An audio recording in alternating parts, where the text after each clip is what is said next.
name is Sarone Kennedy Sr.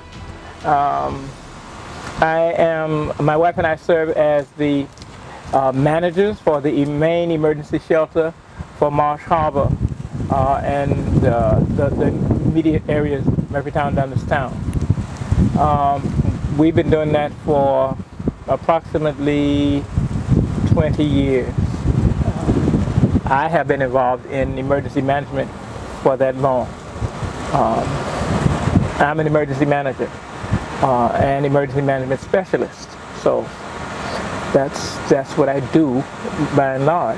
Mm-hmm. You have questions for me? Yeah. So what got you into emergency management? I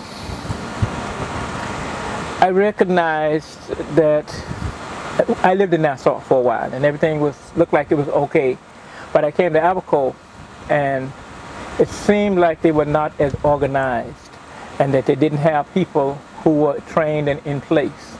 And then Hurricane Floyd came in 1999, and as it was approaching, we were meeting with the council, disaster council or whatever it's called at the time, to try to determine who was going to do what and when, and that really pushed me to get involved. And so I had some training, but I increased the amount of training that I get over time.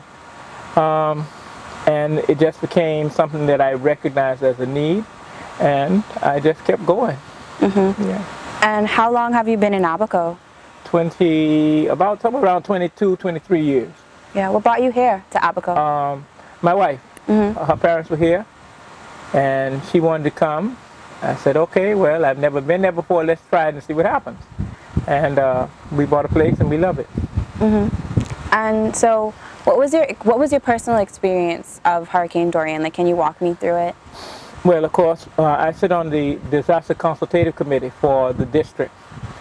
Actually for the island, but and we were having meetings to discuss what we were to do, who was to do what, and the normative kind of preparation and that kind of thing. And one of the things that stood out to me from our meetings was a conscious effort to speak to the Creole-speaking population. The persons were sent into the communities with the bullhorn to speak to them in Creole, so they should come to shelters. But we were meeting, and as the storm got closer and more intense, we thought at first it was going to veer off from the Bahamas, and we were not going to get a direct strike. But it didn't. Instead of being weakened, it seemed to have strengthened. Don't hit at it. Leave it. And it strengthened. So we had to start activating what we know we're supposed to do, and that was the main shelters and those other kinds of facilities and moving vehicles and all the rest of that. And some people actually came. We opened the shelters, and some people actually came to the shelter, and the rest was quite intense. I guess that's a kind word to use. The skies darkened, the winds picked up, there were gusts, very strong gusts, but we thought maybe, okay, this is just another storm, we're going to be all right. And then the storm actually came with unimaginable force. There were gusts reported to be 220 to 225 miles an hour, but the sustained winds was 185 miles an hour. That's sustained constantly straight through day and night. People were in the shelters, the main shelter where I am, which was Central Abaco Primary School.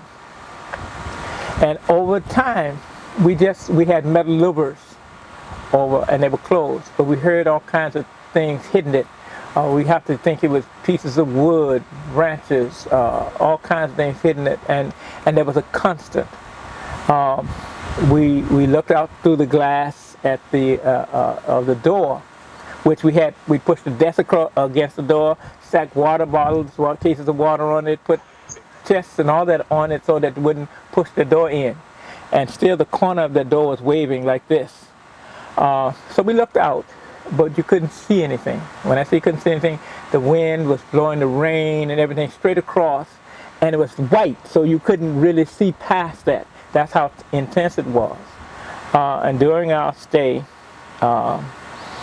we had several hundred people there, which was actually a low number from past experiences. And part of the building collapsed. One of the sections in the back of where we were. But we couldn't do anything. Yeah. We heard the people crying, praying. Some of them were saying obscene, obscene language, you know. But we couldn't open that door for fear of the people in where we were being sucked out, or the storm coming in and pulling people out. Yeah. So we didn't open the door. I felt very bad because I couldn't do anything to help the people. That made me, you know, that added to the tension and made me sad. Yeah. But eventually the eye came, and there was a group of Defense Force officers who were stationed there for security and manpower.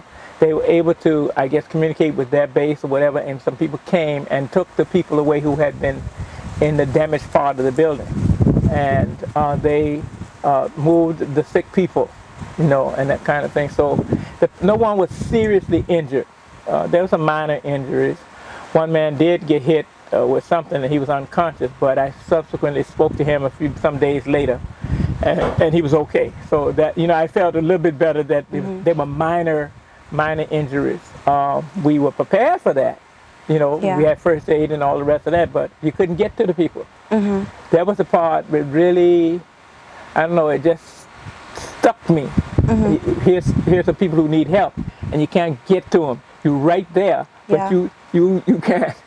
So the storm, the ferocity and intensity of the storm was unimaginable. And then the second half of the storm came, of course, what they call the backside of the storm. It came with, again, sustained winds of 185 miles an hour, they tell us, and gusts. And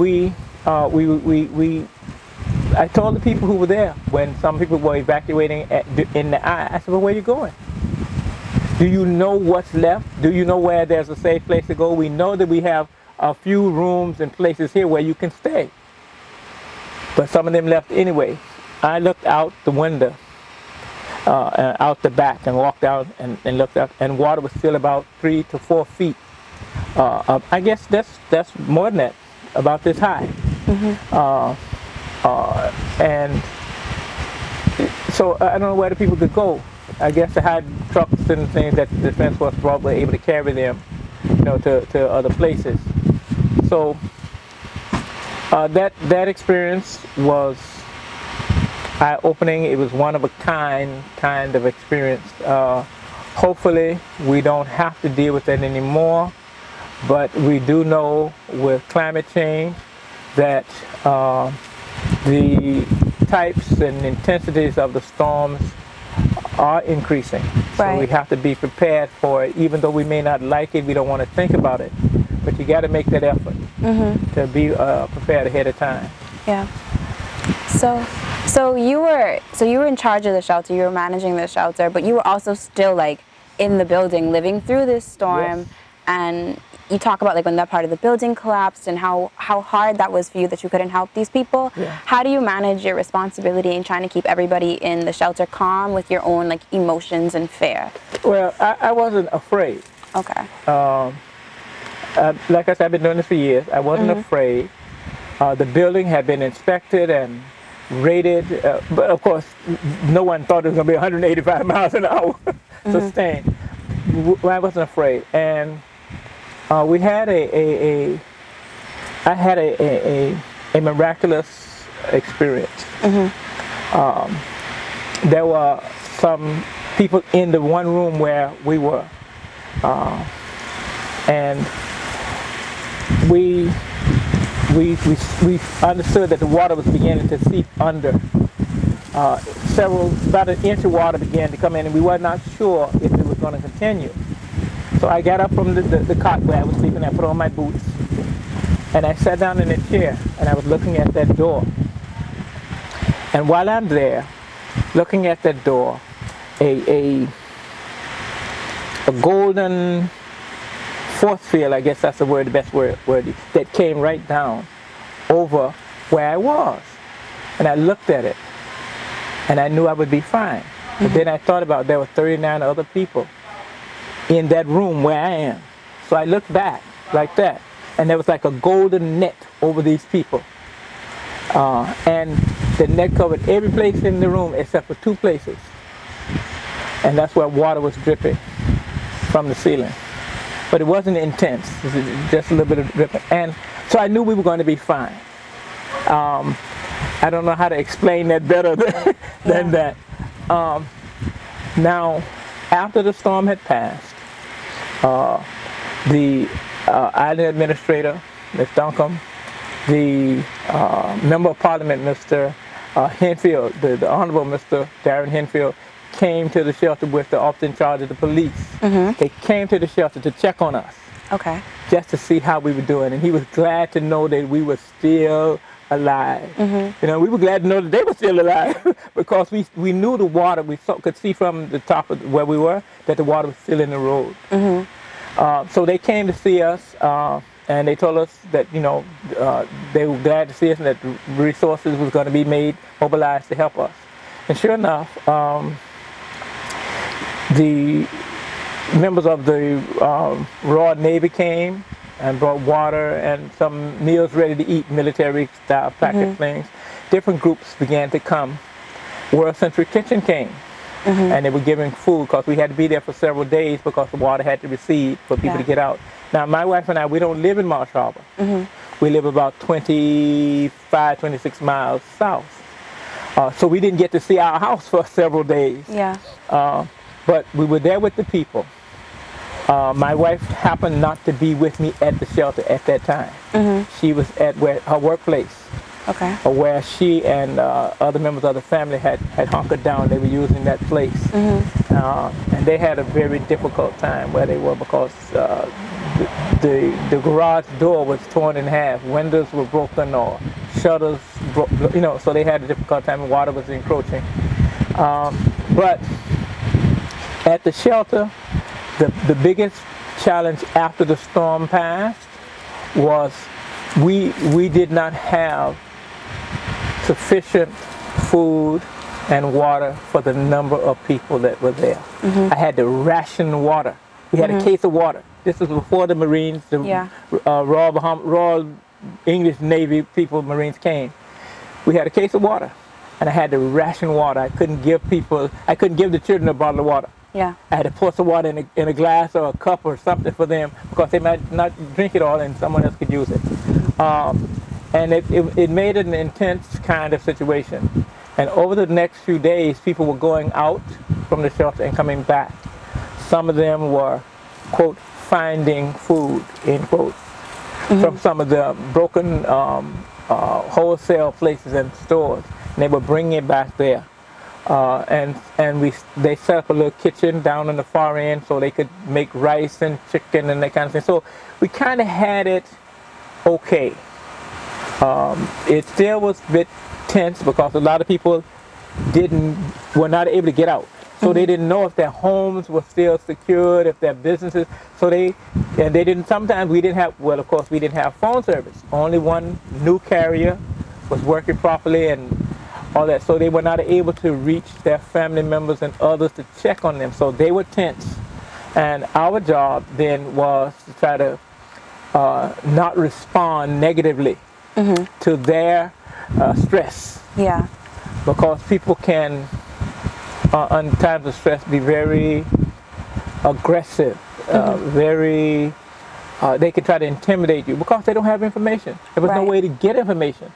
Because you couldn't, I even had a satellite phone and that wouldn't work because the cloud cover was too heavy.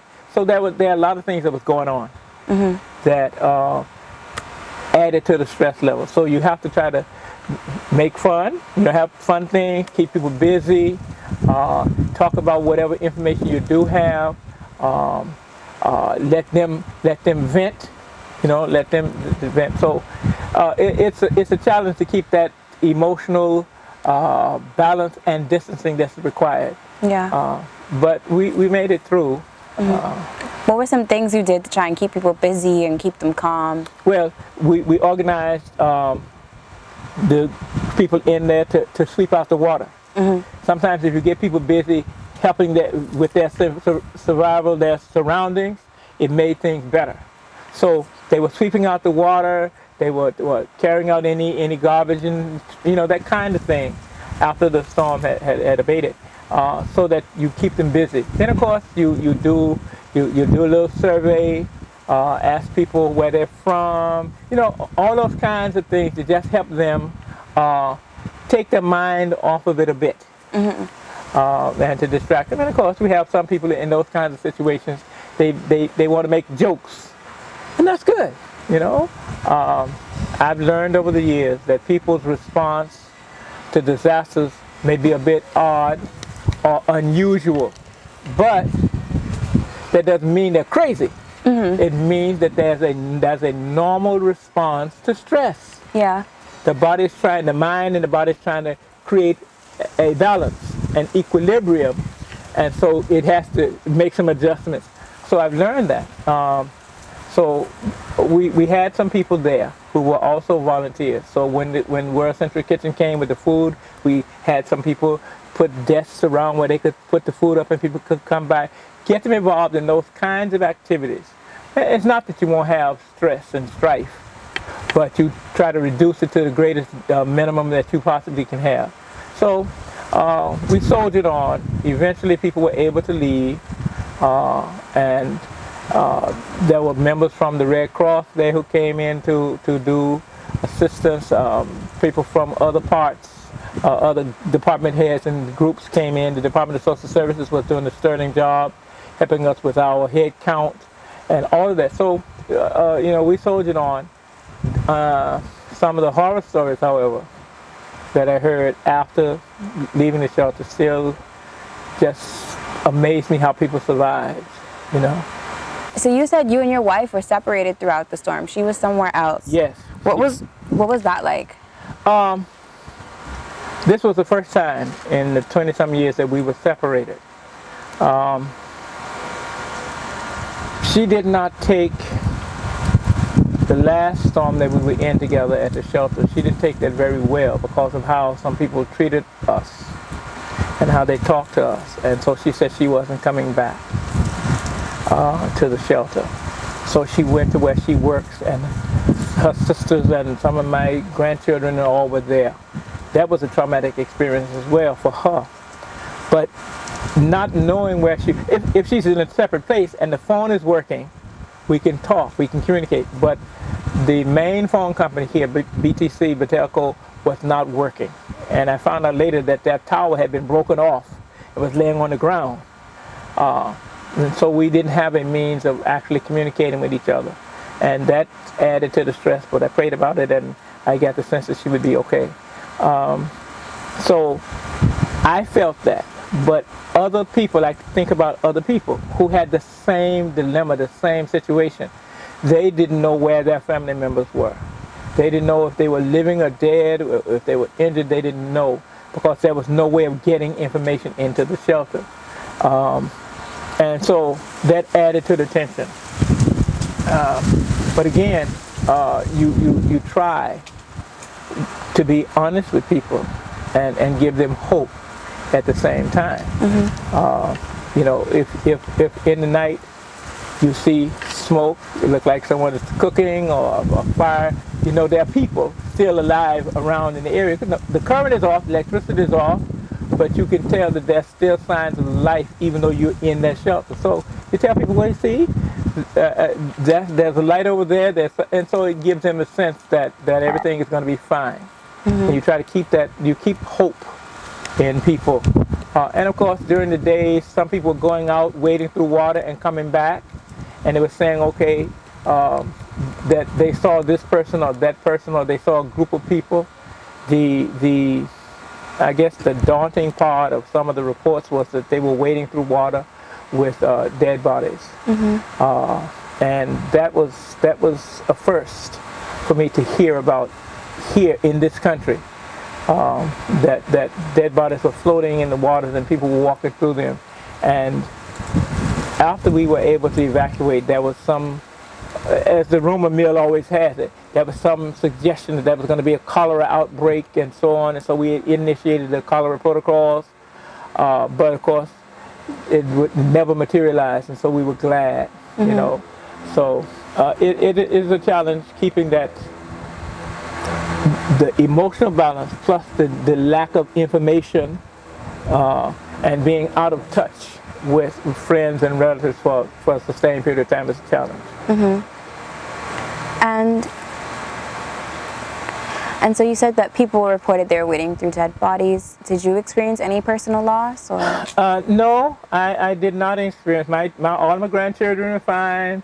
My wife was fine. My brothers and sisters-in-laws, all of them were fine. I didn't experience any personal loss, except, I'll say this, some members of my Red Cross group that I organized here in 2000.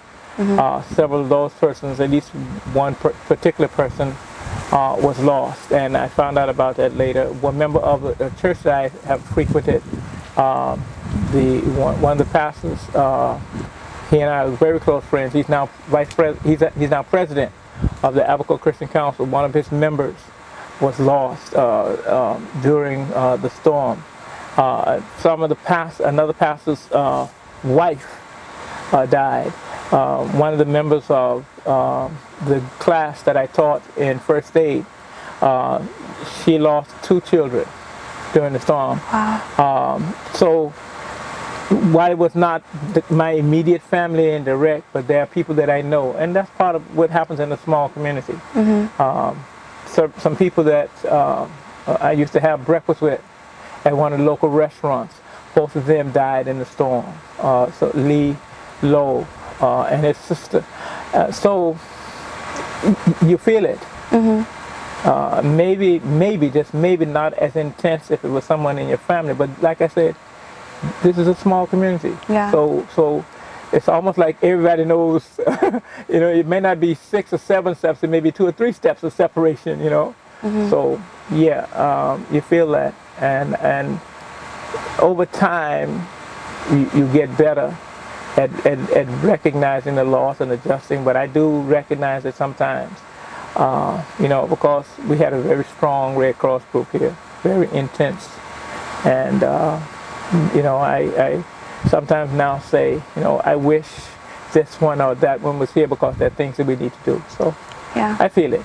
Do you want to talk about anyone you lost, like? Not really. I don't want to. You know, I don't want to make other people sad. Yeah. You know, I could speak about Jerry or Lorelda or some of the other members of the Red Cross, or I could talk about those persons, but I'd rather celebrate the living and help people with the new normal and the recovery period, even though it's stretching out.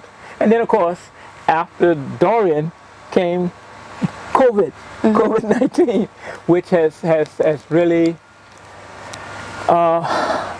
increased the intensity of the loneliness and disconnectedness that people feel. So we're trying to recover from Dorian, but also manage in the COVID-19 environment. So it seems like we're in on a long, winding, kind of dimly lit road. But I'm from what I'm seeing, the pace of the recovery here is very slow, but it is actually recovering. So we're getting to where we need to be. Yeah. So that's encouraging. I will say a lot of the NGOs who came over to help made an indelible impression and helped a lot of people here. There were some challenges, and when the government established the Ministry for Disaster Preparedness, Recovery, and Reconstruction, there was another positive step in the right direction, and they brought some resources to bear. And the National Emergency Management, NEMA, they have always stepped up to the plate to offer training and the kind of resources that they have. So it's a hopeful time. It's a hopeful time, despite the losses and the fact that I'm guessing now 80 to 90% of the homes and businesses were damaged. Some of them are totally and completely gone. But despite all of that, I believe that the resilience of the people is shining.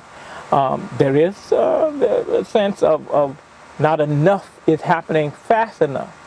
But you could never, you know, you don't have a magic wand you could wave to just make everything okay. So it takes time. Lives can be changed in a second, in minutes, and it could take years to recover. And that's what we have to help our people now to begin to be patient and understanding and recognizing. Yeah, so we're now about 19 months after Hurricane Dorian. Yes. Right, almost 20, I think, because May's around the corner. Yes. What you said, this new normal that people are adjusting to and rebuilding their lives. Like, what's going on in Abaco? After the storm, and immediately after the storm, there were no gas stations. They were operational. There were no churches who had maybe 2 churches or 3 churches which withstood the storm. No schools were operational. No hardware stores. No food stores. So where we have come since that point is we now have we have food stores, we have gas stations, we have schools who still, of course, have to adjust to the COVID environment, but we're now making those kinds of progress, and a lot of homes have been repaired. There's still some gaps in what I think could be done or should be done, but I'll say this: the more people prepare ahead of time, the easier it is to recover. A lot of people didn't think it was going to happen. They say, oh no, it's not going to happen, so they didn't prepare properly, despite the best efforts that I've made and others. So people are forced, for want of a better word, forced to look at the reality that rebuilding, getting their lives back together, it's going to take time. But it's happening.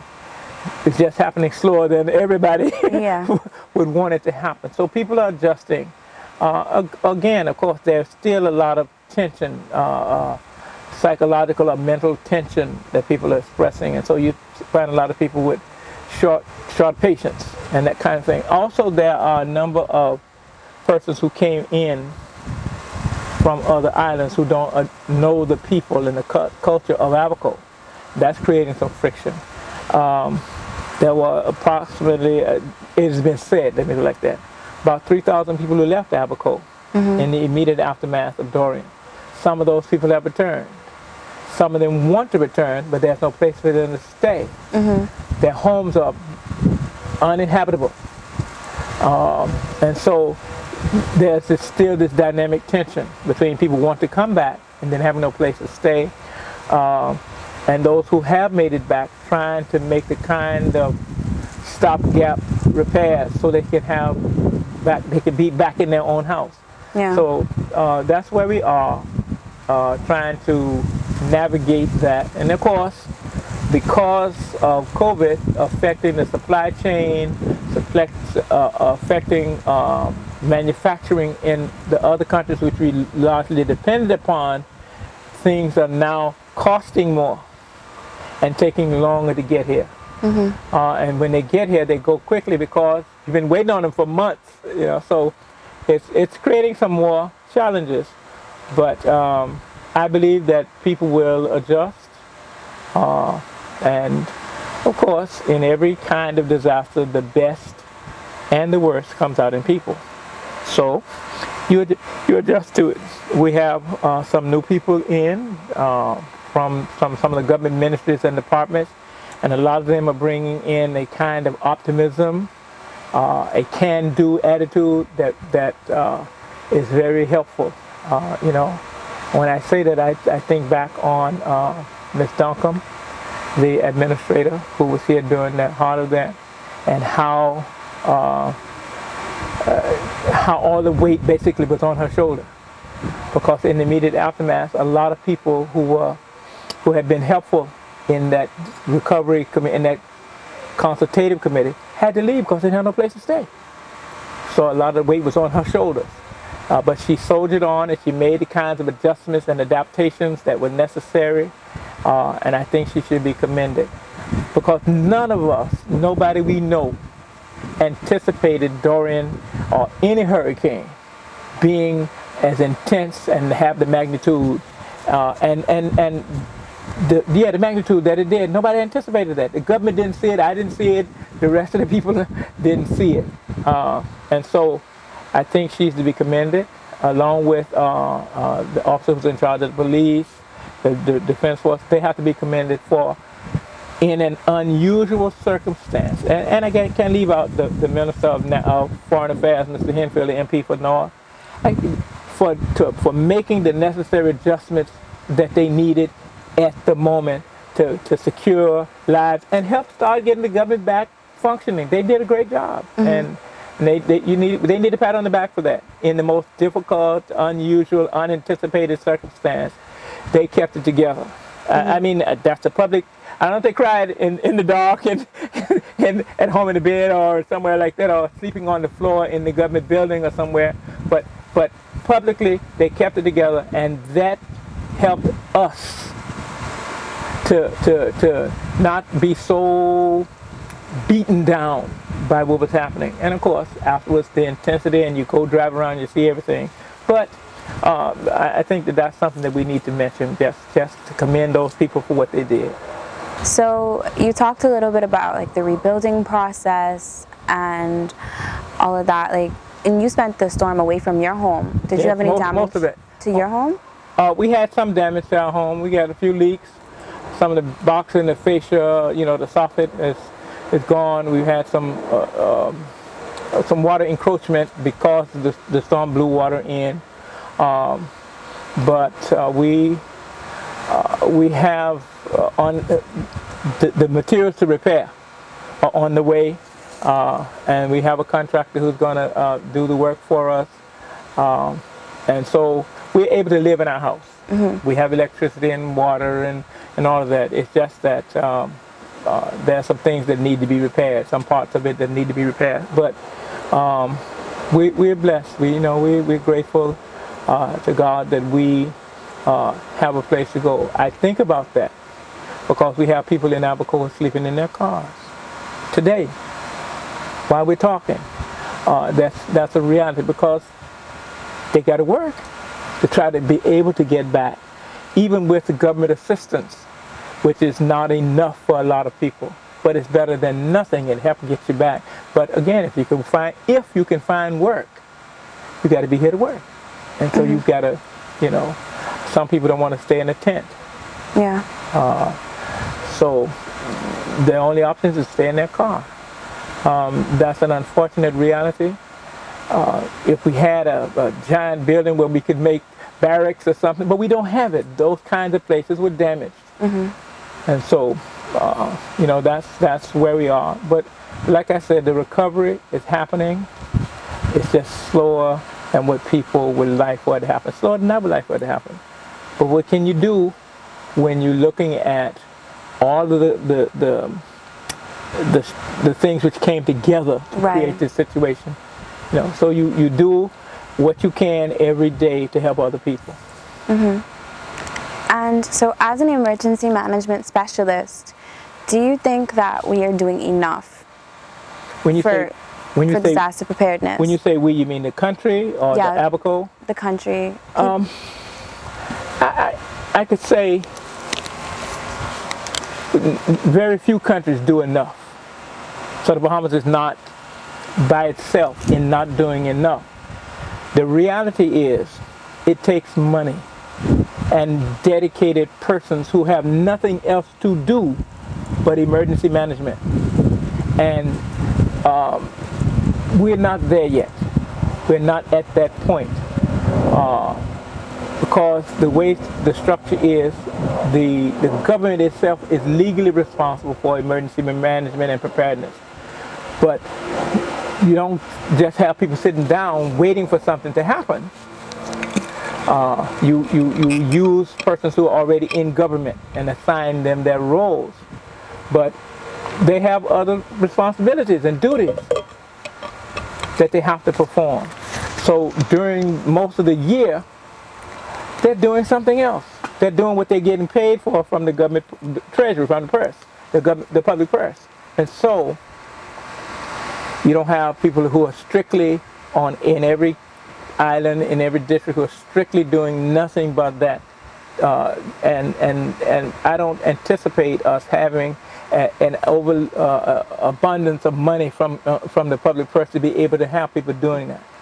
So what I'm seeing is an increased emphasis on empowering local people, the ordinary citizens and residents, empowering them to do take preparedness measures and that kind of thing. And that's a good initiative that's being led by a number of organizations here under the guidance of the National Emergency Management Agency, NEMA. So, no, not enough is being done, but it's not that nothing is being done. The effort is being made to look at the reality. And the reality is the best way to go for this country is to empower people in the communities to increase their capability so that they can do things for themselves. Mm-hmm. And I think that that's where the emphasis is going. I want that effort to continue, and whatever I can do to make that happen. Because the great United States doesn't have enough. Japan, which is known for its preparedness, and China, they don't have enough people who only do that. So we're better than others in the region, but we can't achieve the ideal. I don't believe where everybody in the country is prepared. I don't think that that's a realistic thing to hope for. But we can increase the number of people, increase their capacity, and increase their ability to have the knowledge and the skills to better prepare. So I think we're going in the right direction. And without regard to whoever the government is, I think that effort has to continue. Mm-hmm. So what are some lessons that you think we can learn from Hurricane Dorian? One of the lessons that we've learned, and this is a difficult lesson, to expect the unexpected. We need to factor in all of the geological, meteorological data and overlay that what we're seeing happen with climate change, so that we can recognize that the intensity of these kinds of events is not going to abate at this time, and that we need to be changing building codes, helping more people work toward being prepared. All of that has to happen. All of that has to happen so that we can be better prepared to deal with those kinds of realities that's coming. So lessons learned. Put more money aside in the war chest. Help more people be prepared in their local communities. Expect the unexpected. Don't expect what happened 5-10 years ago to happen again, but that it's going to be rather changed and more intense. And I think that that's where we have to go. Of course, some of the practical things which is being done and which was very helpful is pre-positioning supplies, having ships outside of the possible affected area, which has supplies and personnel who can come in, strengthening our agreements, memorandums of understanding with NGOs in other countries. All of that's being done with greater intensity now. So we learned and we're working. Mm-hmm. And I think that that's a very positive kind of thing that's happening. And has Dorian taught you anything personally, maybe about yourself, or?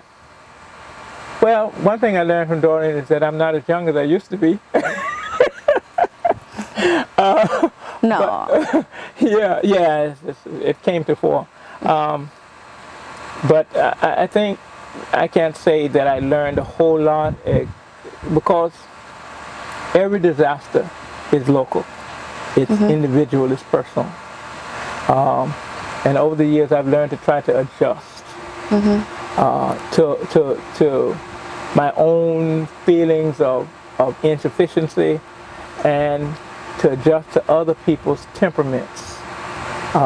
They can be very painful when people who you depend upon to work with you go contrary. But that's part of life. That's part of what happens, especially in times of crisis. So I've learned just keep your chin up, keep a smile on your face, keep moving forward consciously, deliberately. One of the things, and I did mention this, one of the things we have to do is practice our disaster plan. That's one of the things that lesson that came to the fore. We've got to make that continuity. We got to keep that going. That's about it. Okay. And lastly, what are you, after all that Abaco has endured over the last 2 years, right? Hurricane Dorian, COVID. Yes. What are your hopes for Abaco and Abaconians? I hope that Abaco, and I see it happening, rebuilds and that we come back better and stronger, and that the economics, the underpinning economics of Abaco becomes more diverse in more hands than just one segment of the society. Another thing is, as difficult as it is for people to accept, we need to engage and incorporate our migrant communities in disaster management and preparedness. That's what I'm hoping. I'm hoping that we diversify our economy, not just have it in the hands of a few, but also that we would engage all sectors of our society, all the groups in our society in disaster management and preparedness. So that's my hope, that all of us will be more loving and compassionate, toward each other as a result of what has happened. Interviewed by Mia Cambridge, May 2021. Funding for this interview was provided by the International Organization for Migration Bahamas. Dorian and beyond, battered but not broken. For more information, please visit us online at www.dorianandbeyond.org.